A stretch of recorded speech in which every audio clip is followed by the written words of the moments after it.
My name is Jonathan Gillum. And this is The Experts.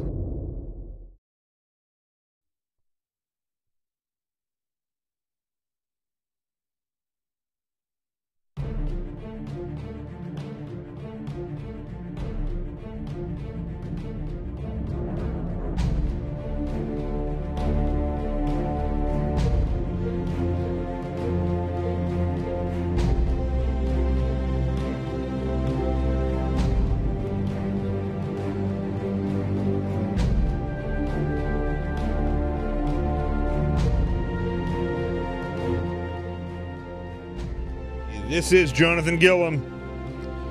We got sound. Music wouldn't come on there for a minute, so we're a little delayed on the song. But hey, listen, we're going. And what I did was I went ahead and let Trump speak for, he's been going for about 10 minutes now. That way we can kind of analyze it as it goes along. So that's what we're going to do. We're going to start that in just a second and see what you all think about this speech. I'm a little curious. I'm sharing this right now. If you haven't, please do. And I'm a little curious with exactly what he has to say, because I don't agree with projecting what our fight is going to be. If we're going to be fighting in somewhere, why? I don't know. He said he didn't like doing that. I don't understand why we're doing it now. So why don't we finish sharing this? So make sure you're sharing the show, and we'll get started in my new little sound booth here, and let's start analyzing this and see where it goes. Let's do it.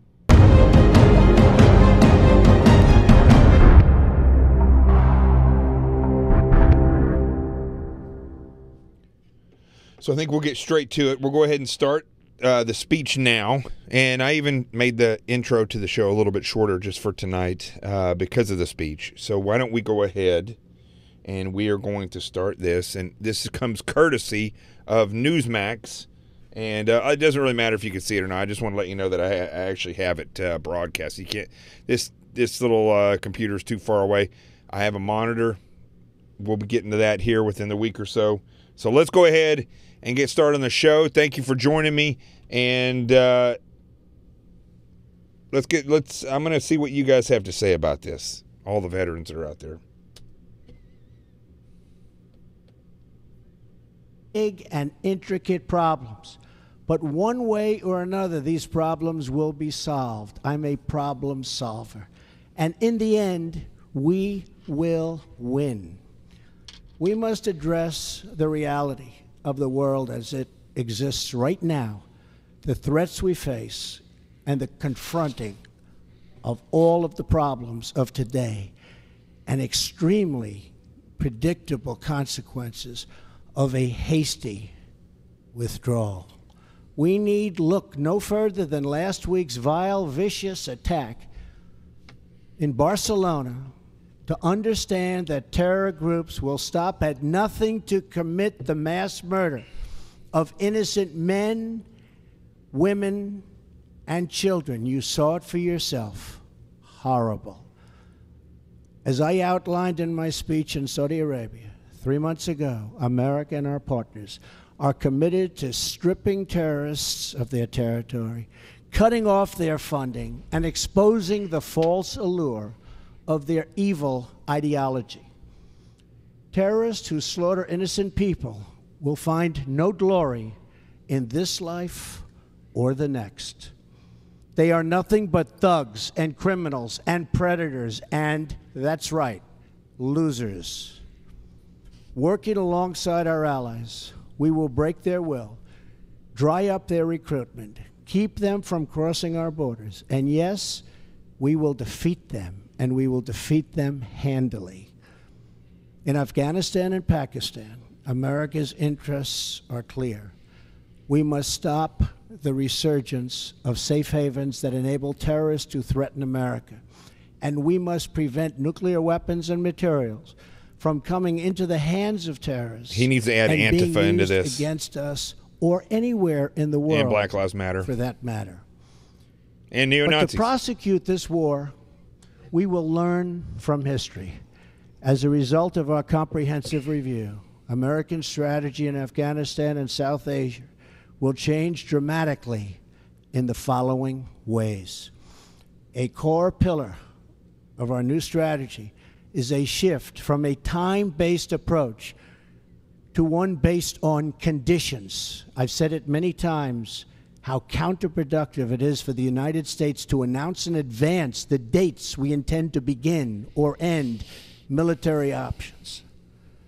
We will not talk about numbers of troops or our plans for further military activities. Good. Conditions on the ground, not arbitrary timetables, will guide our strategy from now on. America's enemies must never know our plans or believe they can wait us out. I will not say when we are going to attack, but attack we will. Good. Another fundamental pillar of our new strategy is the integration of all instruments of American power, diplomatic, economic, and military, toward a successful outcome. Someday, after an effective military effort, perhaps it will be possible to have a political settlement that includes elements of the Taliban in Afghanistan. But nobody knows if or when that will ever happen. America will continue its support for the Afghan government and the Afghan military as they confront the Taliban in the field. Ultimately, it is up to the people of Afghanistan to take ownership of their future, to govern their society, and to achieve an everlasting peace.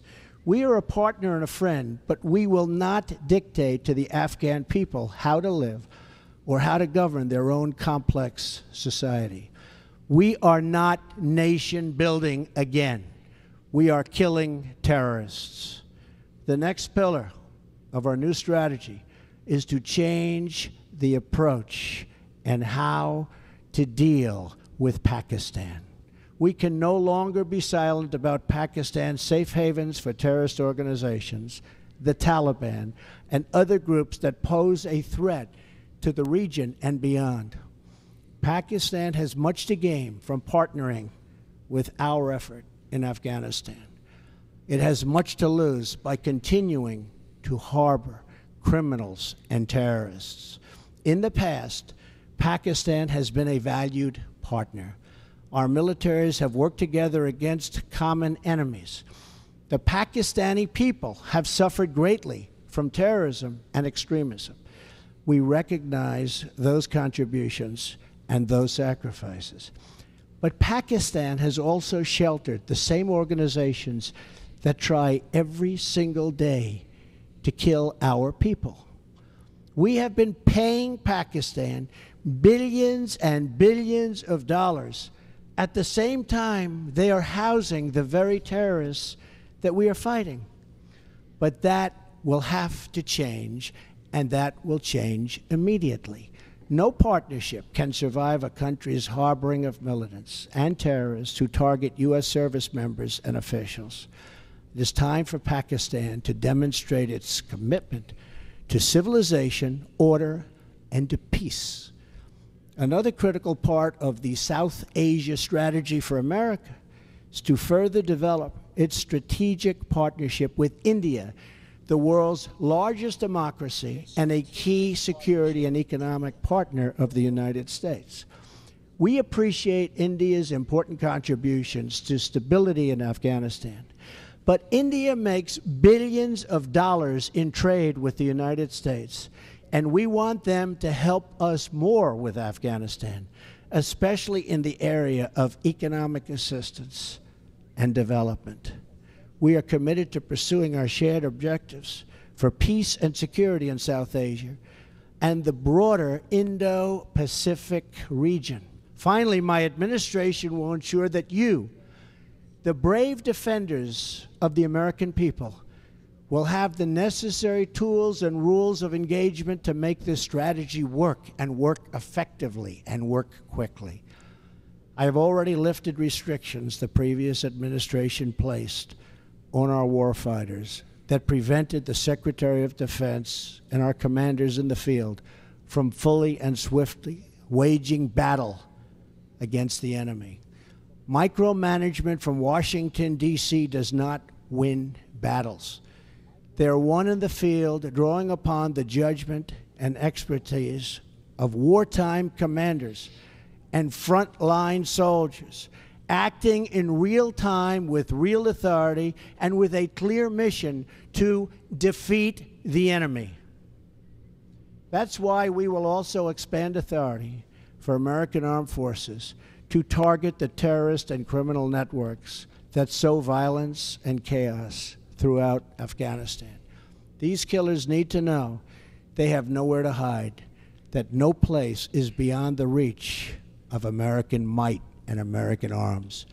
Retribution will be fast and powerful as we lift restrictions and expand authorities in the field. We are already seeing dramatic results in the campaign to defeat ISIS, including the liberation of Mosul in Iraq. Since my inauguration, we have achieved record-breaking success in that regard. We will also maximize sanctions and other financial and law enforcement actions against these networks to eliminate their ability to export terror.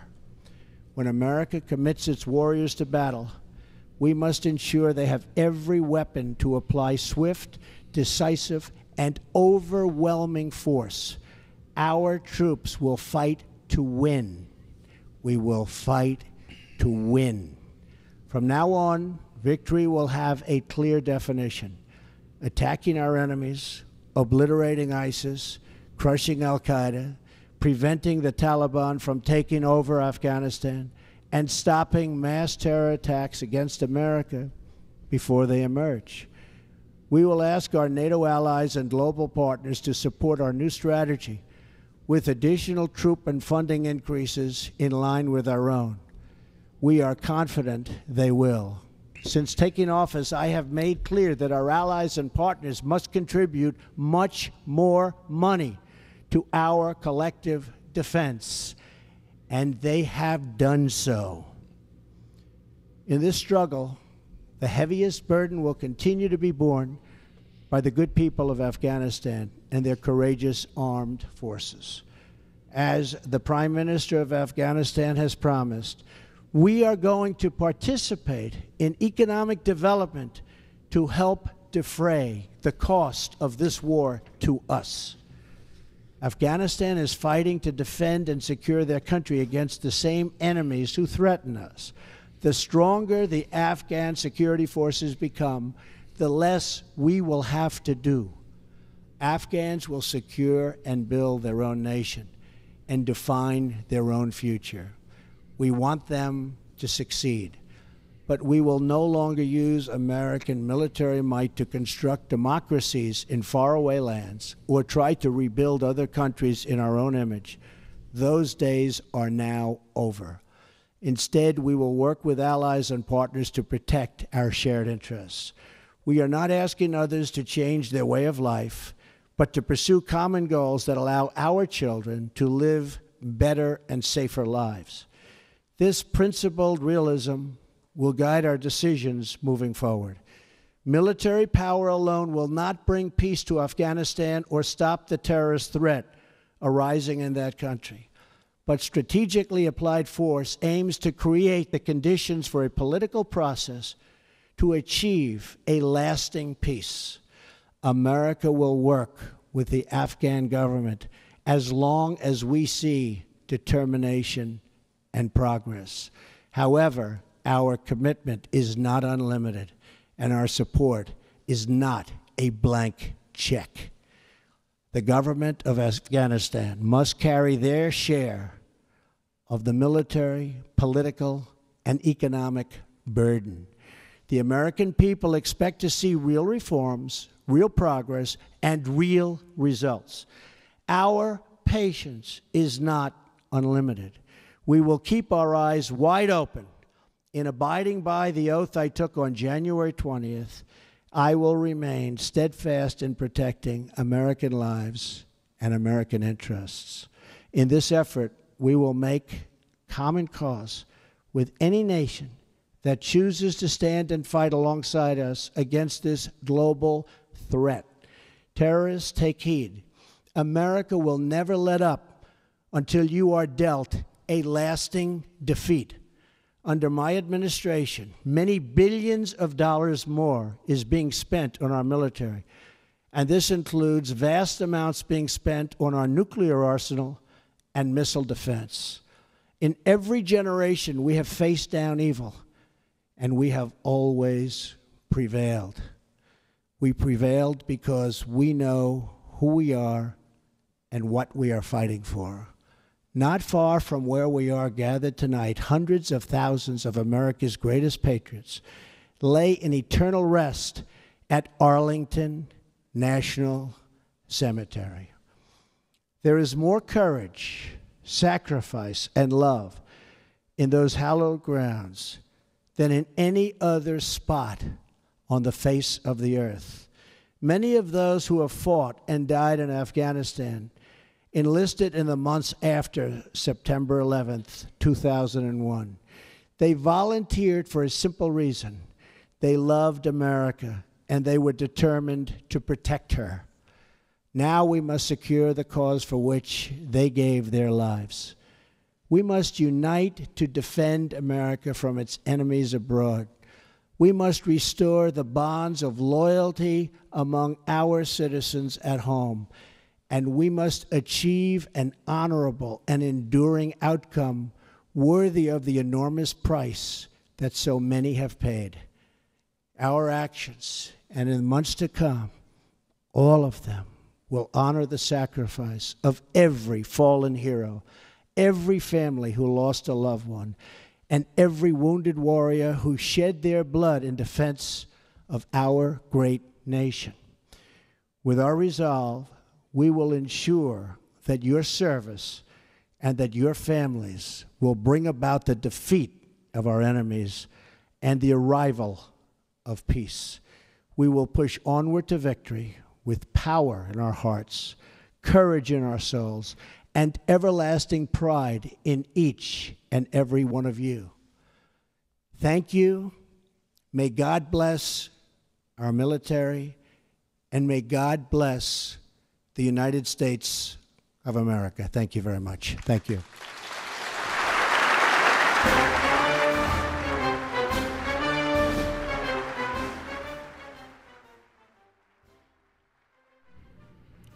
Now, I don't know if we missed the first. I thought when this was paused, I thought we would get the whole thing. I'm not sure if we got the whole speech. I may try to go back right now and see if I can find this. So we can watch the beginning. Newsmax may replay it. Stand by 1 second.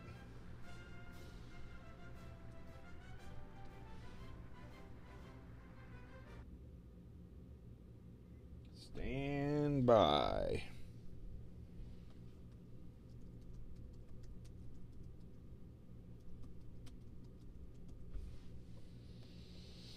Let's see here.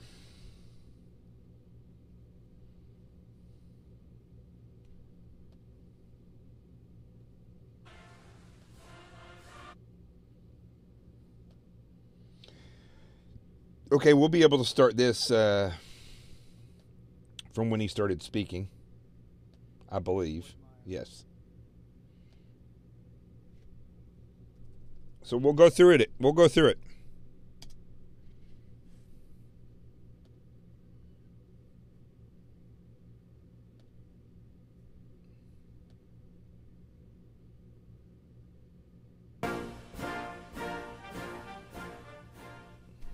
Thank you very much. Thank you. All right. Please be seated. Here we go. We'll kind of go through it a little bit. It wasn't a long speech. Vice President Pence, Secretary of State Tillerson, members of the Cabinet, General Dunford, Deputy Secretary Shanahan, and Colonel Duggan. Most especially, thank you to the men and women of Fort Myer and every member of the United States military at home and abroad. We send our thoughts and prayers to the families of our brave sailors who were injured and lost after a tragic collision at sea, as well as to those conducting the search and recovery efforts. I am here tonight to lay out our path forward in Afghanistan and South Asia. But before I provide the details of our new strategy, I want to say a few words to the service members here with us tonight, to those watching from their posts, and to all Americans listening at home. Since the founding of our republic, our country has produced a special class of heroes whose selflessness, courage, and resolve is unmatched in human history. American patriots from every generation have given their last breath on the battlefield for our nation and for our freedom. Through their lives, and though their lives were cut short, in their deeds they achieved total immortality. By following the heroic example of those who fought to preserve our republic, we can find the inspiration our country needs to unify, to heal, and to remain one nation under God. The men and women of our military Make sure you guys are sharing operate this. as one team with one shared mission and one shared sense of purpose. They transcend every line of race, ethnicity, creed, and color to serve together and sacrifice together in absolutely perfect cohesion. That is because all service members are brothers and sisters. They're all part of the same family. It's called the American family. They take the same oath, fight for the same flag, and live according to the same law. Doesn't sound like a white They're supremacist to bound me. together by common purpose, mutual trust, and selfless devotion to our nation and to each other. The soldier understands what we as a nation too often forget, that a wound inflicted upon a single member of our community is a wound inflicted upon us all. Mm-hmm. When one part of America hurts, we all hurt. And when one citizen suffers an injustice, we all suffer together. Loyalty to our nation demands loyalty to one another. Love for America requires love for all of its people. When we open our hearts to patriotism, there is no room for prejudice, no place for bigotry, and no tolerance for hate. And no room for The communism. young men and women we send to fight our wars abroad deserve to return to a country that is not at war with itself at home. We cannot remain a force for peace in the world if we are not at peace with each other. Mm-hmm. As we send our bravest to defeat our enemies overseas, and we will always win, let us find the courage to heal our divisions within. Let us make a simple promise to the men and women we ask to fight in our name, that when they return home from battle, they will find a country that has renewed the sacred bonds of love and loyalty that unite us together as one. Thanks to the vigilance and skill of the American military and of our many allies throughout the world, horrors on the scale of September 11th, and nobody can ever forget that, have not been repeated on our shores. But we must acknowledge the reality I am here to talk about tonight. Okay, so let's break this down so far. What we've got here is I think this is an excellent speech. I think the president, look, you know, folks, people like to talk about this nonsense about, calling him a white supremacist, like the racist Tamika Mallory that I walked out of the radio show with Lisa Evers once. I mean, these idiots on CNN and other places that try to portray the president as a racist, nothing could be further from the truth. Antifa and all these other groups, they try to make it sound like white supremacists are all over Washington, D.C. The reality is, I think there's far more pedophiles in the ranks of Washington, D.C. establishment members than any white supremacists or even black separatists for that matter. But I think far outweighing all those people, there's communists are through and through. They're everywhere in our government. They didn't go away when the Cold War stopped. In fact, they were already in our government then, as Michael Jack pointed out. They've been in our government since the early 1900s in one way, shape, or another. Now they call themselves globalist or democratic socialist or just socialist, like Bernie Sanders. They're communist, folks. It all goes back to the same thing. Typically, a dictator or a fascist will be in power eventually because they try to preach this. A government that will end up going away and won't be centralized, and the people will govern themselves. That's communism. So I'm not going to go that deep into it because I want to stick with this speech. But what's interesting is what I just explained to you, that's the reality of who's in the news media.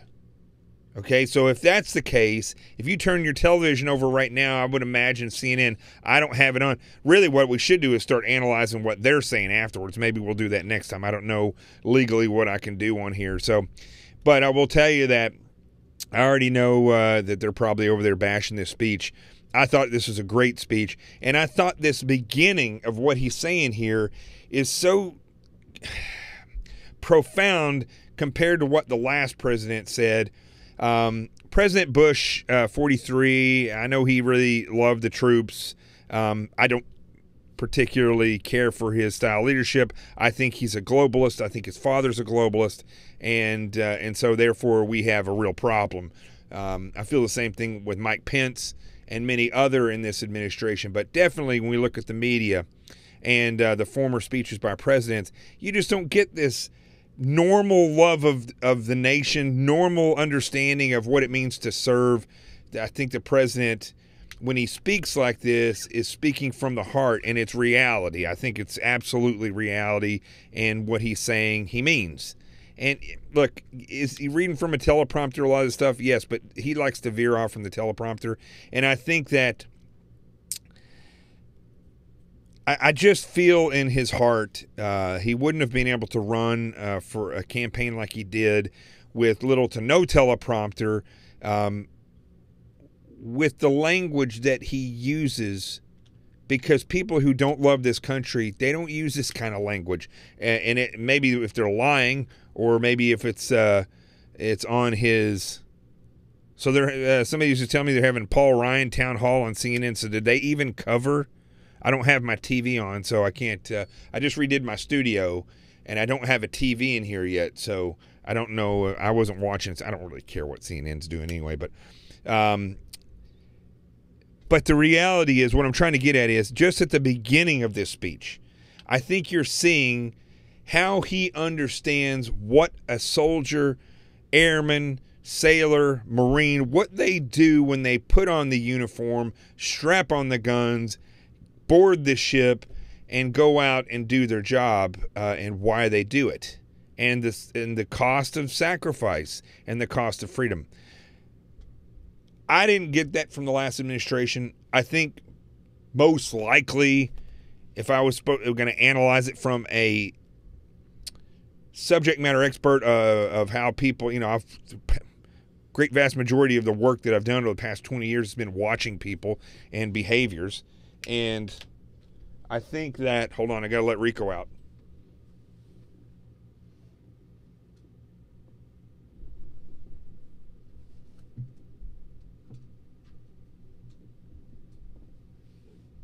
All right.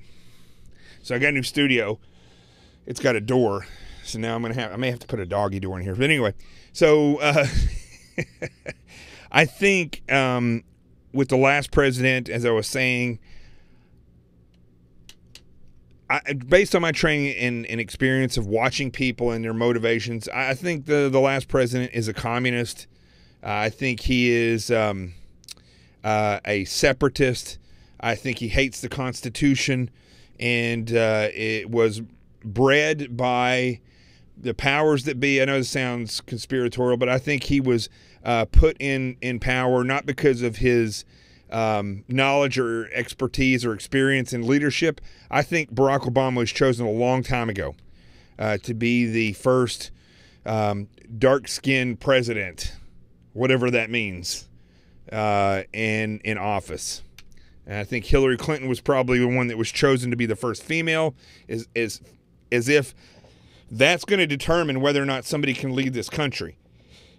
So I think they're all communists, and they're all globalists, and they're all liars. And I think Donald Trump stepped outside of that, and I think he shows in his language that his passion for the country is real.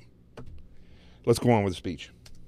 That nearly 16 years after September 11th attacks, after the extraordinary sacrifice of blood and treasure, the American people are weary of war without victory. Nowhere is this more evident than with the war in Afghanistan, the longest war in American history, 17 years. I share the American people's frustration. I also share their frustration over a foreign policy that has spent too much time, energy, money, and most importantly, lives, trying to rebuild countries in our own image instead of pursuing our security interests above all other considerations. That is why, shortly after my inauguration, I directed Secretary of Defense Mattis and my national security team to undertake a comprehensive review of all strategic options in Afghanistan and South Asia. My original instinct was to pull out, and historically, I like following my instincts. But all my life, I've heard that decisions are much different when you sit behind the desk in the Oval Office. In other words, when you're President of the United States. So I studied Afghanistan in great detail and from every conceivable angle. After many meetings over many months, we held our final meeting last Friday at Camp David with my cabinet and generals to complete our strategy.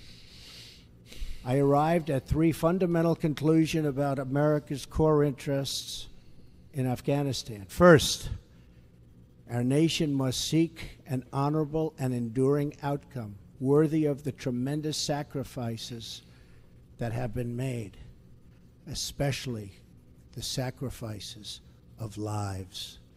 The men and women who serve our nation in combat deserve a plan for victory. They deserve the tools they need and the trust they have earned to fight and to win. Second, the consequences of a rapid exit are both predictable and unacceptable. Okay, so the first thing he's saying there about the men and women deserving the tools and the backing that they need, that they deserve. I absolutely love that, because that's the last thing it seems like in modern. It seems like modern warfare, and I'm going all the way back to World War II. It just seems like when it comes to the troops and their equipment, they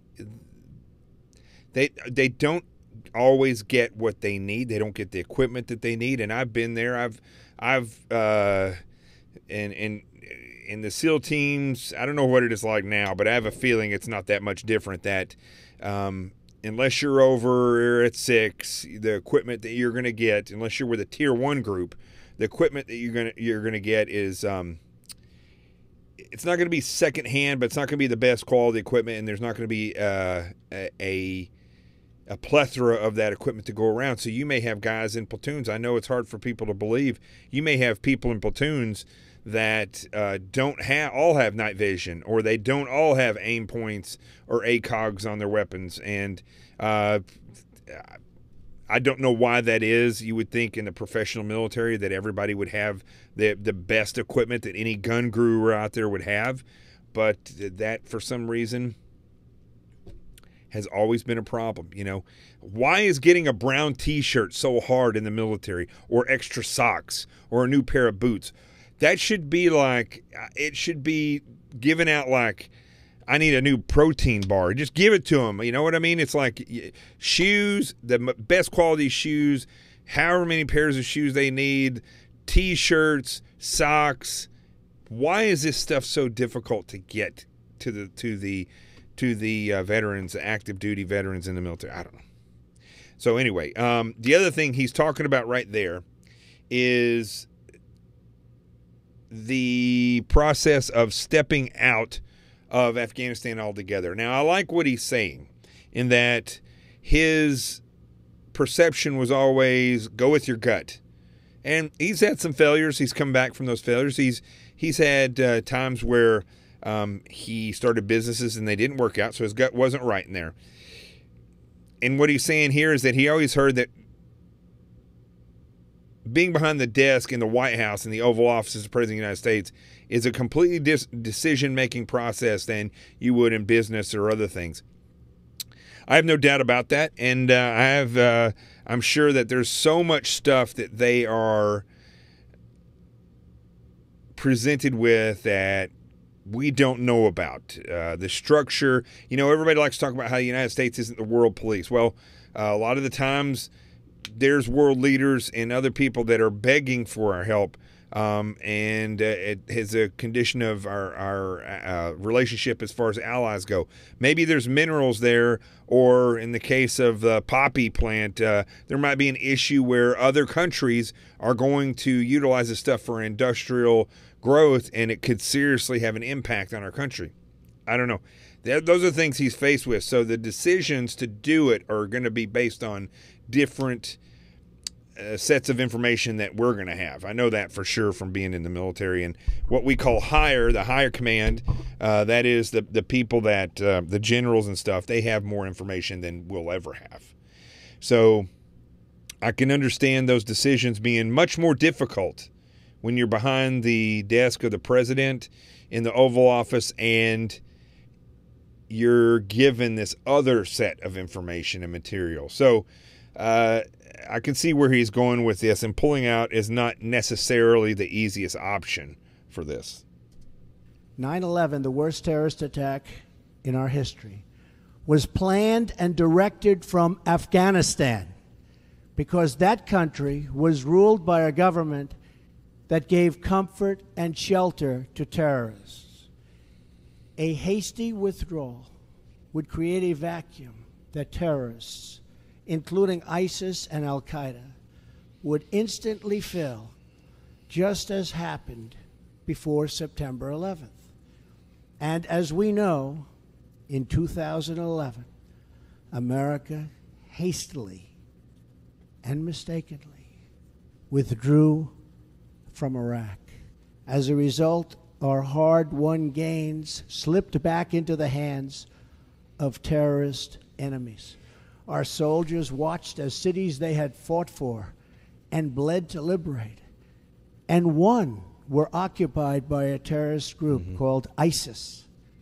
The vacuum we created by leaving too soon gave safe haven for ISIS to spread. See, here's where I wish he would depart from the regular narrative. You can call it ISIS, you can call it Al-Qaeda, you can call it whatever you want. It's fundamental Islam. We just need to get to a point where we're calling it that, and because that's the case. They can change their name. It's Islam, and that's not hate speech.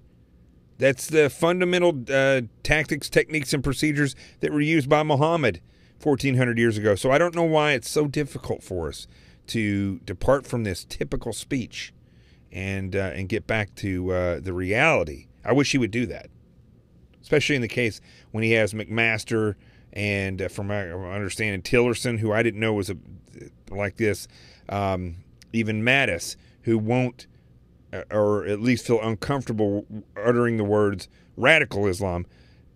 I don't know why they don't just call it fundamental Islam. Just do it, say it, call out the enemy. If you're not going to call out the enemy, then we can't fight the enemy. Yeah, somebody on Twitter said Nazis were Nazis in World War II. Exactly.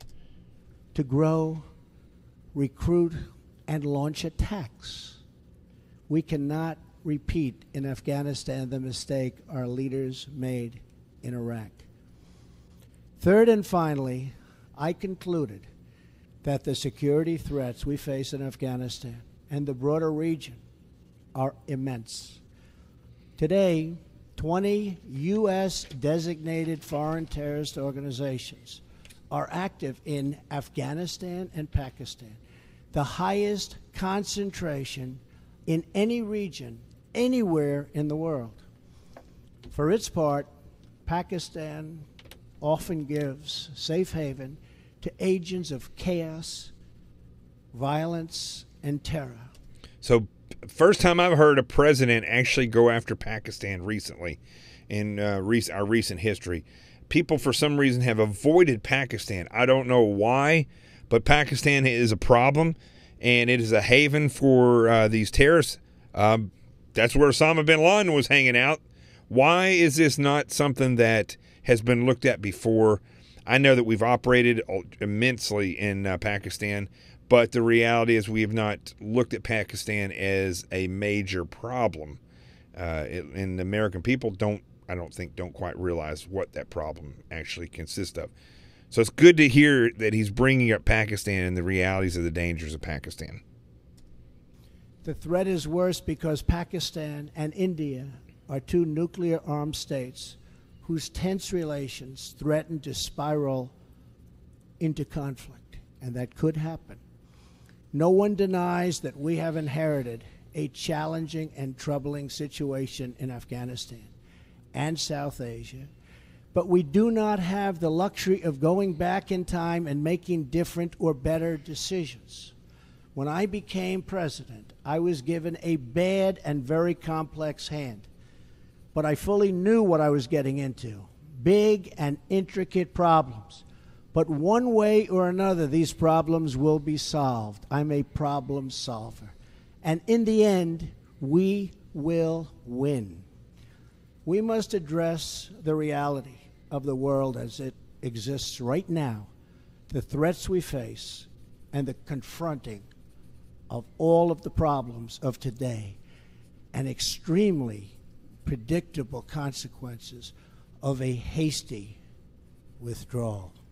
We need look no further than last week's vile, vicious attack in Barcelona to understand that terror groups will stop at nothing to commit the mass murder of innocent men, women, and children. You saw it for yourself. Horrible.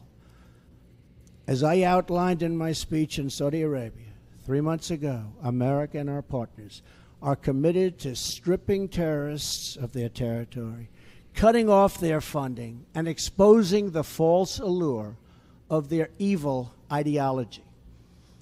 Terrorists who slaughter innocent people will find no glory in this life or the next. They are nothing but thugs and criminals and predators and, that's right, losers. Working alongside our allies, we will break their will, dry up their recruitment, keep them from crossing our borders, and yes, we will defeat them, and we will defeat them handily. In Afghanistan and Pakistan, America's interests are clear. We must stop the resurgence of safe havens that enable terrorists to threaten America. And we must prevent nuclear weapons and materials from coming into the hands of terrorists and being used against us or anywhere in the world, for that matter. But to prosecute this war, we will learn from history.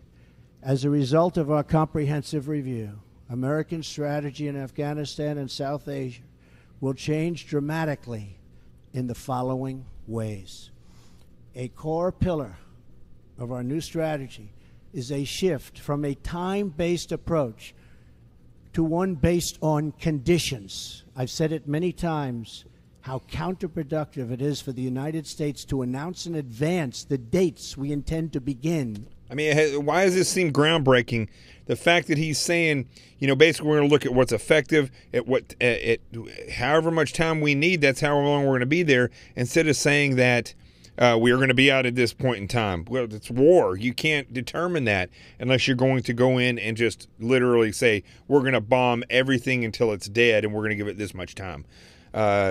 It's about time somebody starts talking like this and saying, we're not going to give you the details, we're not going to give you the timeline, but we are going in there. I would take it even a step further. I wouldn't even be having this press conference, but that's me. I understand, you know, people want it. They want transparency, but the American people need to be taught that who the enemy is, and then leave the fighting up to the Department of Defense. Still, where the American people are not being taught on who the enemy is. Yes, they know it's Islam and they know it's Antifa. They need to know who they are, which is what we're trying to do on this show. But I don't know why we spend so much time in politics teaching or telling people how we're going to move when we should be empowering the people with knowledge and understanding, and then going out and taking care of what we have to take care of. I don't know. Anyway. And military options. We will not talk about numbers of troops or our plans for further military activities. Conditions on the ground, not arbitrary timetables, will guide our strategy from now on. America's enemies must never know our plans or believe they can wait us out. I will not say when we are going to attack, but attack we will. Another fundamental pillar of our new strategy is the integration of all instruments of American power, diplomatic, economic, and military, toward a successful outcome. Someday, after an effective military effort, perhaps it will be possible to have a political settlement that includes elements of the Taliban in Afghanistan. But nobody knows if or when that will ever happen. America will continue its support for the Afghan government and the Afghan military as they confront the Taliban in the field. Ultimately, it is up to the people of Afghanistan to take ownership of their future, to govern their society, and to achieve an everlasting peace. We are a partner and a friend, but we will not dictate to the Afghan people how to live or how to govern their own complex society. We are not nation building again. We are killing terrorists. I love that statement. Love it. But I got one problem with it.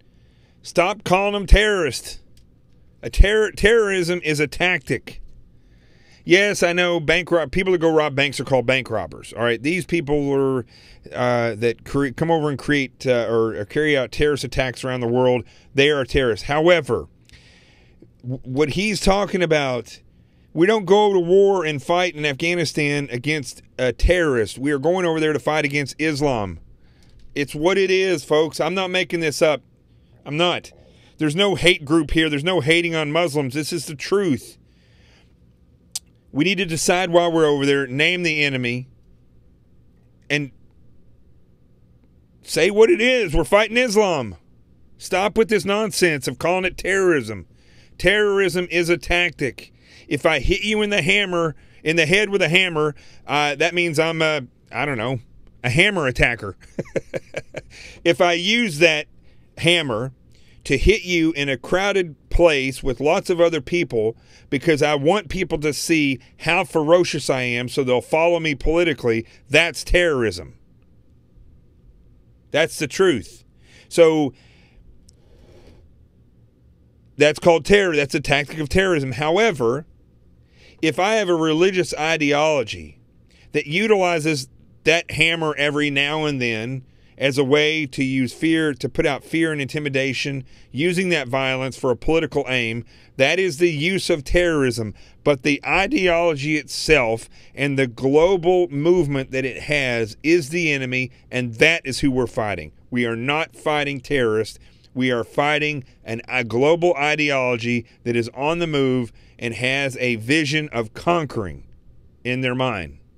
So that is he's close. He's close. But I do like the fact that he's saying we are there to kill. We're not nation builders.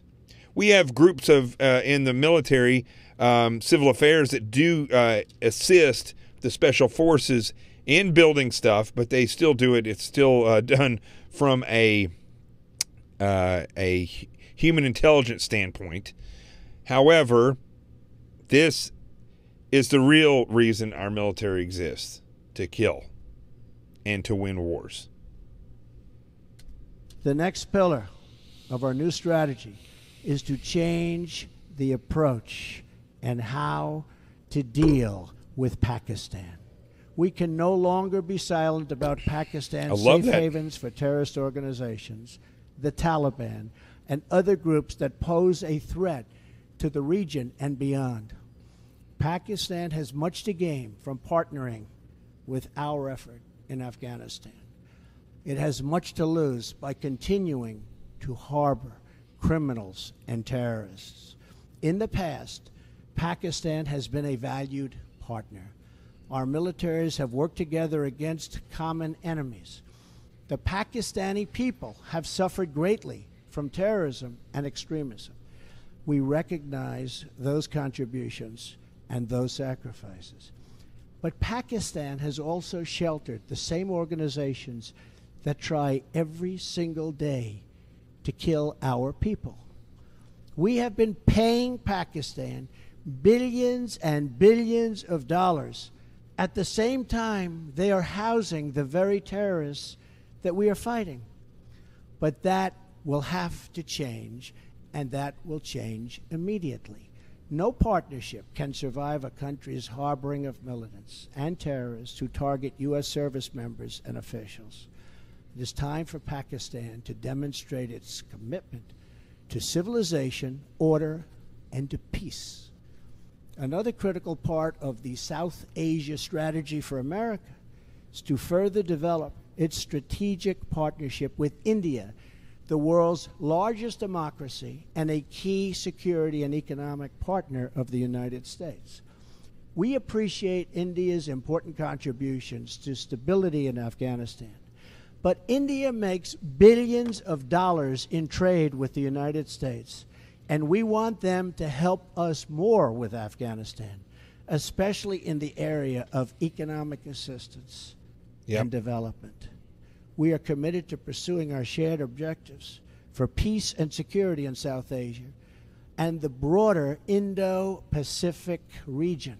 Finally, my administration will ensure that you, the brave defenders of the American people, will have the necessary tools and rules of engagement to make this strategy work, and work effectively, and work quickly. I have already lifted restrictions the previous administration placed on our warfighters. I think I mentioned this earlier. I know I did on Newsmax. The Mutt and Jeff, that's where good cop, bad cop.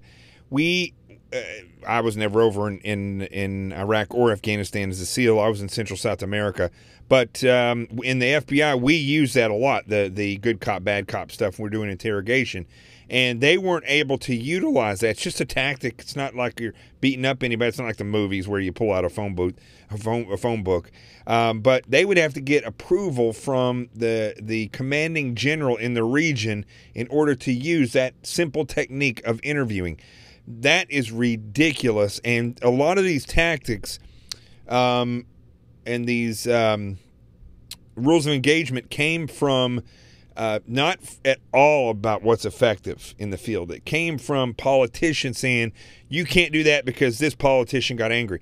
And I don't understand why Hamid Karzai was ever allowed to tell us what we should be doing, what we shouldn't be doing. He was the prime minister or president of Afghanistan. We set the ground rules in our war. We set the standards of operating procedures, and we give ourselves the guidelines and the rules of engagement based on what's effective for conquering our enemy. So, anyway, the other thing he was saying here about about India, is another touchy subject, because India and Pakistan, and I don't know how the world ever allowed this to happen, India and Pakistan both have nuclear weapons. If there's ever going to be a mutually destructive war on this globe, it may be Pakistan and India. Although I don't know how their weapons work, how good they are, who knows the reality of that. But I don't know why we allowed them to become nuclear powers, but they are. Okay, let's go. Prevented the Secretary of Defense and our commanders in the field from fully and swiftly waging battle against the enemy. Micromanagement from Washington, D.C. does not win battles. They are won in the field, drawing upon the judgment and expertise of wartime commanders and frontline soldiers, acting in real time with real authority and with a clear mission to defeat the enemy. That's why we will also expand authority for American armed forces to target the terrorist and criminal networks that sow violence and chaos throughout Afghanistan. These killers need to know they have nowhere to hide, that no place is beyond the reach of American might and American arms. Retribution will be fast and powerful as we lift restrictions and expand authorities in the field. We are already seeing dramatic results in the campaign to defeat ISIS, including the liberation of Mosul in Iraq. Since my inauguration, we have achieved record-breaking success in that regard. We will also maximize sanctions and other financial and law enforcement actions against these networks to eliminate their ability to export terror. When America commits its warriors to battle, we must ensure they have every weapon to apply swift, decisive, and overwhelming force. Our troops will fight to win. We will fight to win. From now on, victory will have a clear definition: attacking our enemies, obliterating ISIS, crushing al-Qaeda, preventing the Taliban from taking over Afghanistan, and stopping mass terror attacks against America before they emerge. We will ask our NATO allies and global partners to support our new strategy with additional troop and funding increases in line with our own. We are confident they will. Since taking office, I have made clear that our allies and partners must contribute much more money to our collective defense, and they have done so. In this struggle, the heaviest burden will continue to be borne by the good people of Afghanistan and their courageous armed forces. As the Prime Minister of Afghanistan has promised, we are going to participate in economic development to help defray the cost of this war to us. Afghanistan is fighting to defend and secure their country against the same enemies who threaten us. The stronger the Afghan security forces become, the less we will have to do. Afghans will secure and build their own nation and define their own future. We want them to succeed, but we will no longer use American military might to construct democracies in faraway lands or try to rebuild other countries in our own image. Those days are now over. Instead, we will work with allies and partners to protect our shared interests. We are not asking others to change their way of life, but to pursue common goals that allow our children to live better and safer lives. This principled realism will guide our decisions moving forward. Military power alone will not bring peace to Afghanistan or stop the terrorist threat arising in that country. But strategically applied force aims to create the conditions for a political process to achieve a lasting peace. America will work with the Afghan government as long as we see determination and progress. However, our commitment is not unlimited, and our support is not a blank check. The government of Afghanistan must carry their share of the military, political, and economic burden. The American people expect to see real reforms, real progress, and real results. Our patience is not unlimited. We will keep our eyes wide open. In abiding by the oath I took on January 20th, I will remain steadfast in protecting American lives and American interests. In this effort, we will make common cause with any nation that chooses to stand and fight alongside us against this global threat. Terrorists, take heed. America will never let up until you are dealt a lasting defeat. Under my administration, many billions of dollars more is being spent on our military, and this includes vast amounts being spent on our nuclear arsenal and missile defense. In every generation, we have faced down evil, and we have always prevailed. We prevailed because we know who we are and what we are fighting for. Not far from where we are gathered tonight, hundreds of thousands of America's greatest patriots lay in eternal rest at Arlington National Cemetery. There is more courage, sacrifice, and love in those hallowed grounds than in any other spot on the face of the earth. Many of those who have fought and died in Afghanistan enlisted in the months after September 11th, 2001. They volunteered for a simple reason. They loved America, and they were determined to protect her. Now we must secure the cause for which they gave their lives. We must unite to defend America from its enemies abroad. We must restore the bonds of loyalty among our citizens at home, and we must achieve an honorable and enduring outcome worthy of the enormous price that so many have paid. Our actions, and in months to come, all of them, will honor the sacrifice of every fallen hero, every family who lost a loved one, and every wounded warrior who shed their blood in defense of our great nation. With our resolve, we will ensure that your service and that your families will bring about the defeat of our enemies and the arrival of peace. We will push onward to victory with power in our hearts, courage in our souls, and everlasting pride in each and every one of you. Thank you. All right. Now that we've listened to this twice, I almost had to stand up there for a minute. Here's the thing, folks. I'm a Trump supporter. I'm not gonna, I've never held back from that. I think this man has the ability to take in information and make good decisions based on that information. I think that he's operationally minded, and that's why he's saying the things that I think are quality. However, I'm going to give the president some criticism.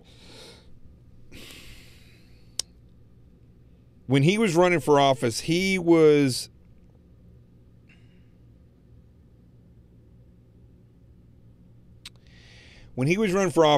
not keen on generals. I don't know why that changed. You can't be sold by these people. Most of the generals have sold themselves into globalism. I know that sounds weird, but the reality is they're not going to get rank unless they do. They think they're very, very liberal. And I think the president's plan, while it does incorporate many of the things that people that are trained in military and warfare and targeting would say yes, he's saying some good things about getting the troops the right equipment, about Pakistan, about Afghanistan. He's saying the right thing about it's dangerous just to pull out. But I have a problem with this. Afghanistan, Iraq, Pakistan, Spain this week, France, England, all these places where these attacks have been happening. 9/11 here. All these things are the product of fundamental Islam. You cannot fight an ideology by fighting one specific group. Same thing with Antifa. Antifa is a problem. They're a real problem. They should be considered a terrorist organization. Same thing with Black Lives Matter. Same thing with all these other groups that kind of subscribe by all means necessary. People say free speech this and free speech that. We're beyond free speech with these different groups. They have organized into communist operational groups, right? So you can't say we're at war with Antifa. We're not. We're at war with communism. That war never stopped. You can't say we're at war with the Taliban. We're not. We're at war with Islam, declared on us. We didn't declare war on Islam. Islam declared war on us and the rest of the world. The language that he's using comes from McMaster, from Kelly, from Mattis, from the other generals, from, I know this is going to shock people, from Gorka. Gorka says the same thing a lot of the times. That is not realistic language. Now, I could go on and on about this. My very first episode of The Experts, go to YouTube, look up my name, Jonathan T. Gilliam, go to The Experts and look up the very first one, the 4-stage strategic war plan. I'll plug it up here again. I'll put it on, I'll post it and tweet it. It's a very simple 4-stage strategic war plan. It has to do with naming the enemy, getting a real alliance together of countries that understand the reality of what's going on, coming together with other countries for the proper way to secure borders and still allow people to travel if they want to travel, but screening and securing the internet, and then deciding, are we going to pull back or are we going to go into the Middle East and destroy these groups and push them back to manageable numbers? We are not hearing any of this. And in fact, it's downplaying Islam overall. Now, again, I believe that this country was built upon a melting pot of people of all creeds, races, religions, and that's fine. But as Theodore Roosevelt said, you must assimilate to becoming an American. And if you don't come into this country to become an American and you pick up the hammer and sickle of communism, or you pick up the crescent moon of Islam and you start pressing that issue in an effort to demean the Constitution, where your beliefs become action and you try to start moving to subvert the country, you should be deemed a threat to national security. And at that point is where we should go to war and name these people. Same thing with groups outside of the country. The reality is Islam declared war on the world. It never really declared war. It just, once Muhammad came into the world and the fundamentalists exist, they have a vision of utopia on earth, and that vision includes killing all infidels and non-believers.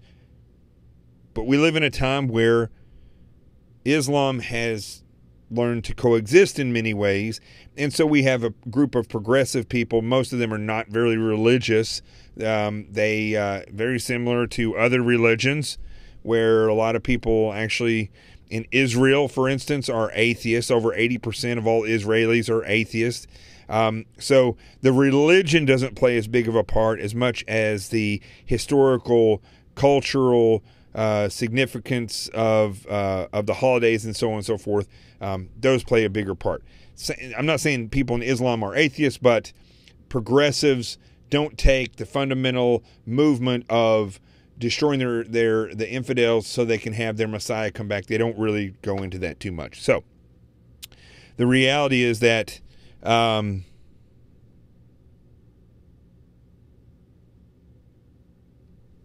on one second here.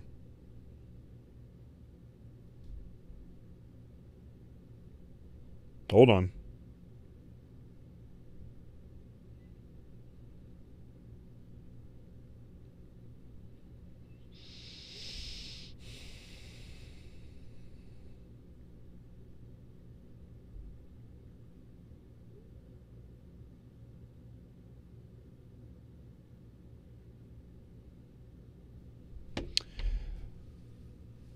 They have to name the enemy, and that's not what's happening. They're going to continue, and this is going to be a failure, I'm going to predict, no matter what the president does in this circumstance, he is being led astray by these generals to a point where he is starting to believe that playing whack-a-mole is more effective than going through with a snowplow.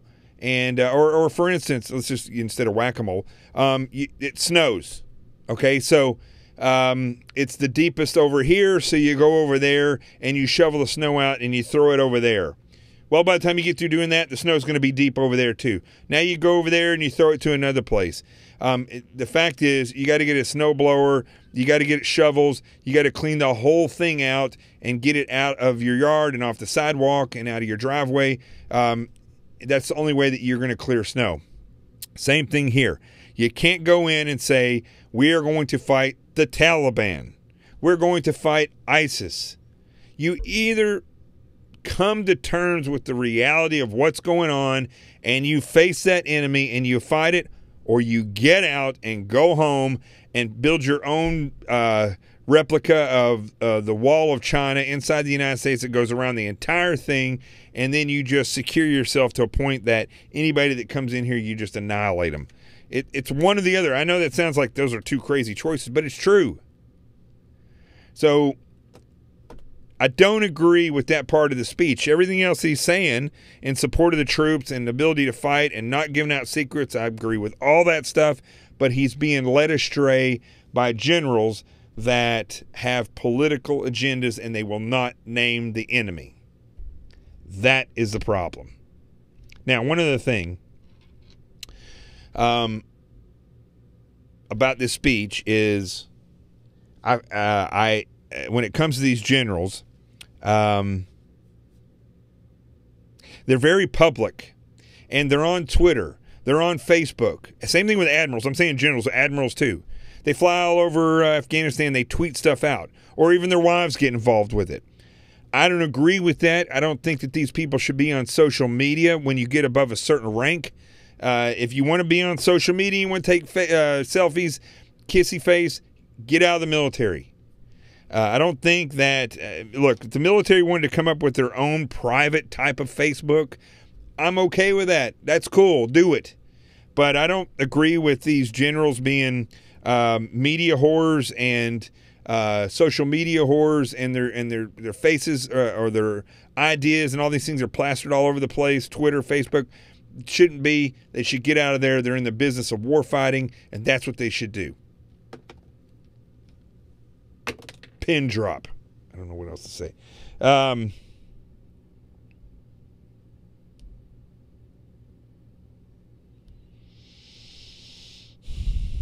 me see what everybody else is saying. So here's what the message is going to be on Twitter. Everybody's talking about that. Okay, we still got good numbers. All right.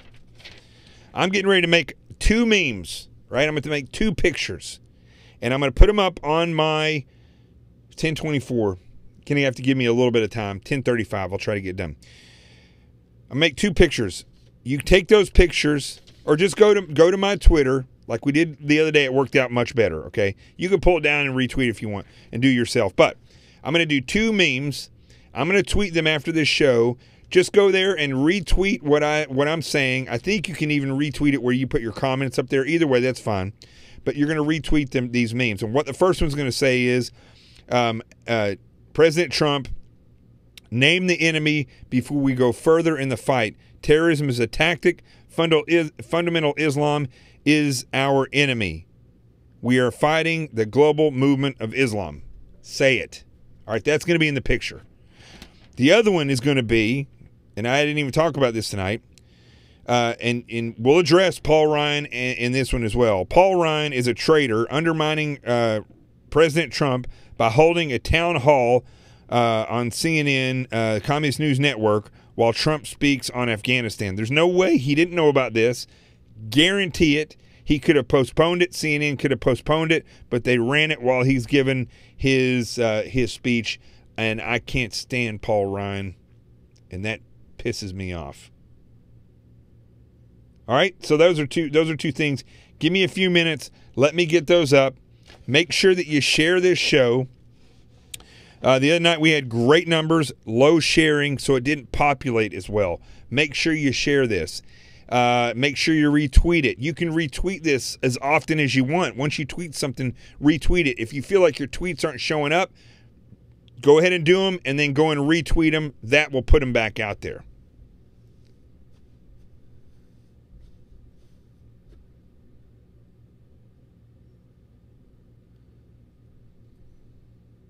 And Jack Johnson, what the heck was going on? Two things about when I do this show, I want people to concentrate on, all right? Don't get into these conversations in what I'm talking about, you guys talk about. Why did we go down 9/11, whether or not it was real tonight, and Building 7 and all this nonsense? Look, we're talking about this. Let's stay focused on this, because you all need to be discussing this as though you were in class together having an open discussion. Forget about 9/11 being an inside job or not. Right now we got to focus on the reality is that we're being faced with anarchy in this country because the good guys are in a situation where if they want to fight the enemy the way the enemy's fighting us, you're going to get arrested. And so we have to decide at what point do we turn their tactics on them, and how can we prolong that and still damage our enemy. That's what you should be talking about. When we're talking about President Trump and the speech, you should be focused on that. I don't know, Jack, what was going on here? I don't know.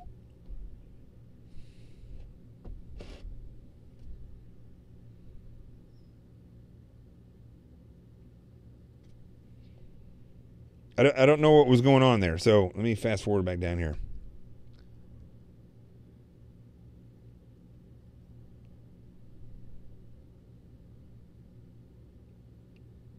I don't know. It seemed like Jack Jr. It sounded like somebody, if I said Jack Johnson, I meant Jack Jr. It seemed like you were having trouble not getting people to respond about something. And I don't know if it was me or not, so I'm trying to respond. But here's the thing. Focus. Stay focused. As I go and make these memes, get ready to retweet this stuff. I'm going to put it on Facebook as well. If you're not on Twitter, share it on Facebook. The Constitutional Quick Reaction Force. This is what we got to do, okay? This is how we do it. We continue to work together. You're going to see one day, folks, you're going to see that when stuff starts to hit the fan, you're going to say, we got to call this person, this person, this person. And all of a sudden you're going to realize, they're going to realize that, wow, we've actually been working together quite a bit. We know how to talk. I know how this person thinks. I know what they think.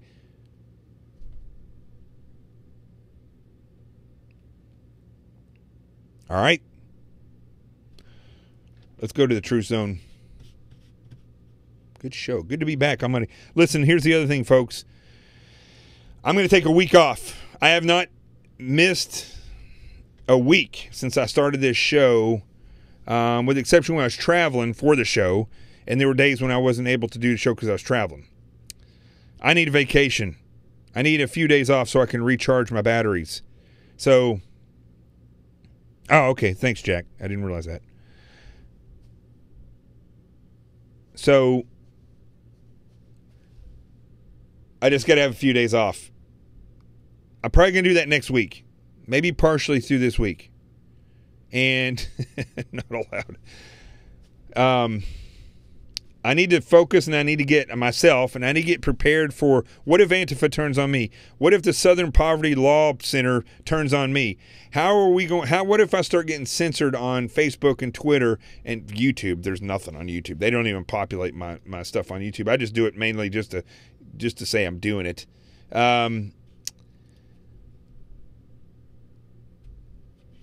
need to focus on this stuff. I need to have a plan, but also I need to take a break. I'm not going to go into great detail about how I built this studio in my apartment, but now I'm enclosed in this. It's not quite finished yet. But this is how everybody's always talking about where the money goes. Let me just pull this off here. If I can. Hold on one second.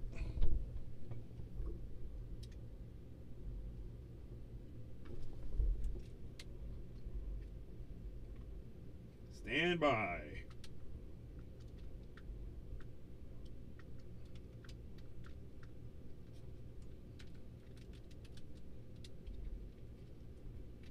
Uh-oh. Hold on.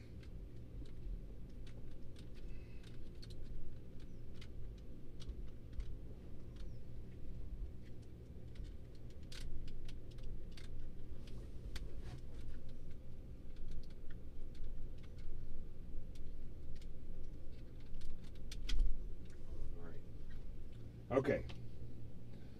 Here we go. Now you get to see, folks. I'm going to see if I can do this without breaking the camera. Okay. You get to see this is the back. This is the back of my... Now, I'm not going to let you see my bulletin board because I got stuff written on that. But here's basically... so I'm enclosed completely in soundproofing material. Yeah, I got some blue paint on my ceiling. And then my background back here also has soundproofing on it. Now I'm completely enclosed. I got a door and everything. Lights mounted. Constitution is mounted above the computer screen. Now you get to see all the stuff that this is what I'm staring at constantly when I'm doing this. The president's speech right down there. See, yeah, there you go. And so this is it. This is the studio that your donations have built. Again, we're going to have a monitor up here pretty soon where we can have all the different... What the heck is going on with this thing? Where we have all the different... I'm just going to leave that there while I finish. Hold on. Too much of a perfectionist. There it goes. Good grief.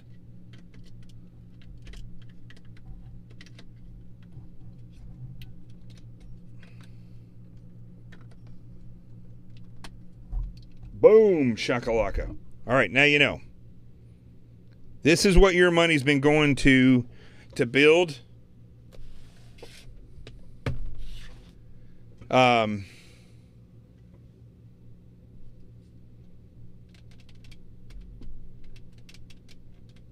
gotten a lot of help from individuals from places like Newsmax. And some of the people who do the sets over there, I've learned a tremendous amount about how to do this stuff. About the lighting, the sound, the equipment that we've had donated. Jim DeLong has helped out tremendously. And so now you see how much effort goes into this. And so I'm going to get this finished. This has been a labor of love for this whole weekend while you guys were out, and today while everybody was staring at this. Here's the sun. Here's the moon. Oh, everybody freaks out over there. Okay. So while you guys are out staring at the clips, I'm sitting here with Rico. He's like, are we done with this yet? So finally, it's almost done. I got to do some little repairs up there at the top and move some of the stuff around. But as you can see, we now have a studio that's enclosed. So the only thing now I need is a new camera. So a little bit more high depth. And we have great, incredible sound. Literally, we could take this could be a radio show. No problem. So we'll see where this goes. Rico is out there. I had to kick him out of the room. He was moaning a second ago. He's ready to go outside. Okay, let's go to the Truth Zone. I'm starting to ramble. Where's my true song? There it is.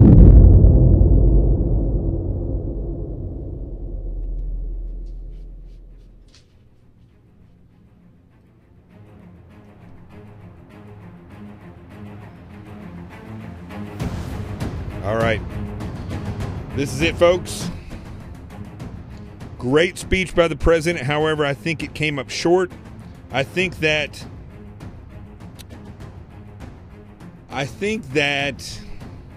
what we just discussed a minute ago, what is left out is that we need to name the enemy. We need to come to terms in this world that just because you name an enemy doesn't mean you're a purveyor of hate speech. Especially if they declared war on you.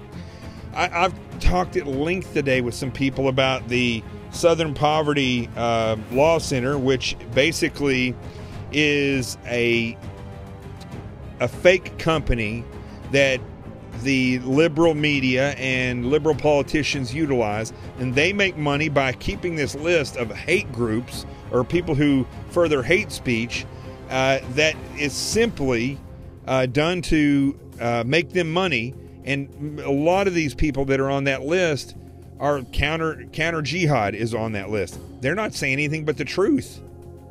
So we need to realize this, folks, in this country. We need to realize that wars are being fought for the wrong reasons, that you're not a racist or a bigot or an Islamophobe if you realize the reality of who the enemy is and you name it. I do believe this country was set up so that you could have multiple religions and multiple ethnic backgrounds, and people of all colors and creeds could come here. I do not believe, and I will continue to go on record saying this, that freedom of speech does not support those that wish to subvert the country. I don't think that freedom of speech should be, once it takes action, is protected. What we need to determine is at what point is a protest action.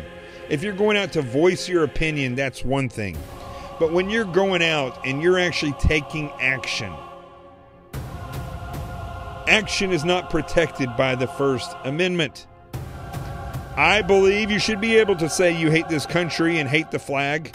I do not believe that you should be able to plan a subversive movement against the country, and I don't think you should be able to burn the flag. Those are actions. And we have investigators that can determine whether or not that's exactly what people are doing. If you think Antifa is out there because they're trying to exercise their free speech, they're not. They have a plan, they have an agenda, and just like Islam, they are moving forward. Riding the wave of comfort and inoperability of the American citizen. Riding the wave of incompetence of what their freedom is. American people are not incompetent. They're incompetent in the field of what freedom is about and how you sustain it. That is what I want to hear. I want to hear these people named.